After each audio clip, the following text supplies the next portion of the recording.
Sebanyak 1.660 polisi amankan sidang kasasi Rizik Syihab dan unjuk rasa di Jakarta Pusat.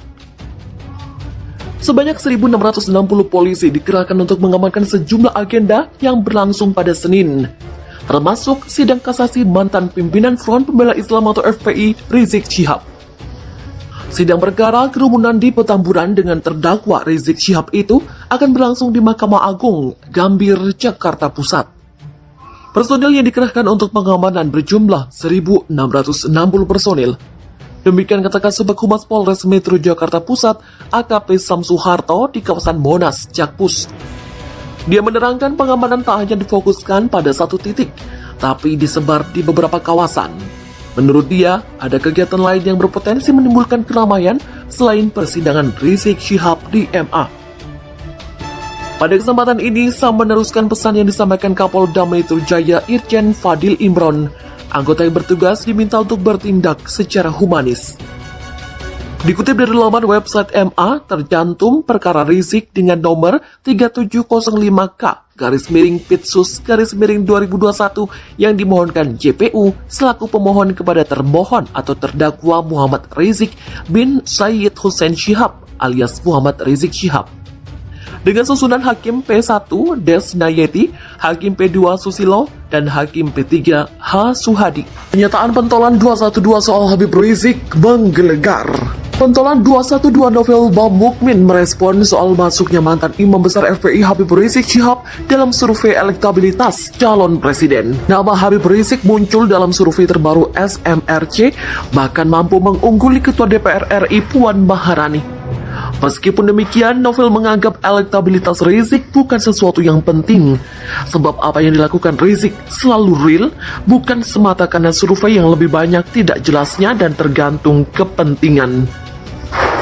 IBHRS tidak pernah berambisi menjadi presiden, demikian kata Novel Bamukmin kepada Genpi.co.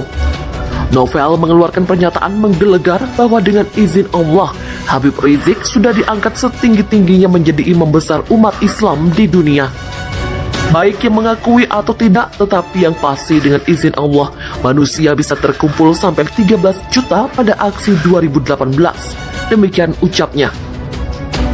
Novel menyebut 13 juta itu hanya perwakilan. Menurutnya, ketokohan Rizik tak perlu diragukan lagi. Wasekjen alumni 212 ini belak-belakan mengatakan kalau Pilpres 2019 tidak curang, peran Rizik begitu besar dalam memenangkan paslon Prabowo Sandi. Ternyata putusan MA memenangkan Prabowo Sandi. Seharusnya MPR menggelar sidang istimewa untuk menurunkan Jokowi. Seperti diketahui dalam survei terbaru SMRC, Habib Rizik memperoleh dukungan 1,6%, sedangkan Puan hanya 0,8%. Habib Rizik juga menyatakan kalau kita umat Islam tidak terjun ke dunia politik, nanti bencong-bencong jadi anggota DPR. Pendiri dan pemimpin Islamisme kelompok Front Pembela Islam atau FPI, Habib Rizik Syihab, pernah mencoba menanggapi soal kondisi politik yang faktanya terjadi di Indonesia. Menurutnya, dalam dunia perpolitikan di Indonesia sendiri, umat Islam sudah sangat wajib diajarkan untuk dapat berpolitik. Mengapa? Karena menurut cendekiawan garis keras Islamisme Indonesia itu, kursi parlemen bisa diisi oleh orang-orang yang hanya berniat jahat dan anti-Islam. Maka dari itu, umat Islam dikatakannya sudah harus belajar banyak tentang berpolitik untuk dapat memilih pemimpin-pemimpin yang benar. Ungkapan tersebut terlihat jelas dalam sebuah video berjudul Ceramah Habib Rizik tentang Pemimpin Zolim yang diunggah oleh kanal YouTube Aang Studio. Lalu, apa yang akan terjadi saudara-saudara? Begitu mereka duduk di DPR, mereka yang bikin undang-undang, kalau yang duduk di sana, maka hukumnya akan mereka buat. Undang-undang akan mereka buat, undang-undang yang bertentangan dengan syariat Islam. Demikian ujar Habib Rizik. Lebih lanjut, jika peraturan tersebut sudah disahkan, maka seluruh umat manusia sudah pasti harus mematuhinya. Apabila melanggar atau tidak mematuhi peraturan-peraturan tersebut, maka ada peluang pada akhirnya ditangkap oleh pihak berwajib karena dianggap telah melanggar konstitusi. Salah satu contoh yang disebutkan oleh HRS yakni umat Islam di Indonesia sebagai mayoritas tidak mampu memasukkan satu pasal ke dalam Undang-Undang Dasar atau UUD 1945 lewat amandemen. Habib Rizik menegaskan bahwa dirinya dan para pengikutnya ingin mengajukan aturan bahwa presiden dan wakil presiden di Indonesia wajib hukumnya beragama Islam. Kemudian Habib Rizik menjelaskan alasan mengapa pihaknya tidak mampu untuk menggelar sidang umum MPR untuk memasukkan pasal yang diinginkannya. Lebih jelasnya, karena menurutnya pihak HRS kekurangan dan tak ada kursi yang memadai di gedung DPR. Pria bernama lengkap Habib Muhammad Rizik bin Hussein Syihab itu yakin bahwa saat ini banyak anggota DPR yang sudah memiliki sikap anti-Islam. Lanjut, Habib Rizik mengatakan kalau undang-undang di Indonesia dibuat oleh anggota DPR dan melalui musyawarah.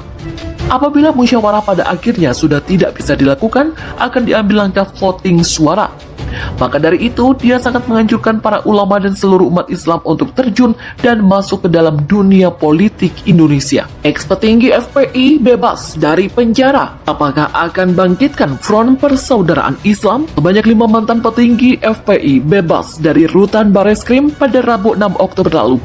Mereka telah menjalani masa hukuman 8 bulan penjara atas kasus kerumunan di Petamburan, Jakarta Pusat. Kelima mantan petinggi FPI tersebut yakni Ahmad Sobri Lubis, Haji Haris Ubaidillah, Habib Ali Alwi Alatas bin Alwi Alatas, Idrus alias Habib Idrus Al-Habsi, dan Ustadz Maman Suryadi. Lalu apa rencana ke depan 5 ex-petinggi FPI tersebut? Apakah akan menjalankan Front Persaudaraan Islam, organisasi baru yang mereka bentuk setelah FPI dibubarkan? Terkait hal itu, kuasa hukum 5 ex-petinggi FPI, Aziz Yanwar, mengatakan mereka akan fokus untuk menghabiskan waktu bersama keluarga. Aziz menuturkan belum ada rencana besar dari 5 ex-petinggi FPI tersebut, termasuk soal pengembangan organisasi belum menjadi agenda mereka. Sebelumnya diberitakan, mantan Ketum FPI Sobri Lubis menyampaikan terima kasihnya atas dukungan masyarakat terhadap mereka selama ini. Setelah FPI dibubarkan pemerintah, para petinggi langsung melakukan konsolidasi.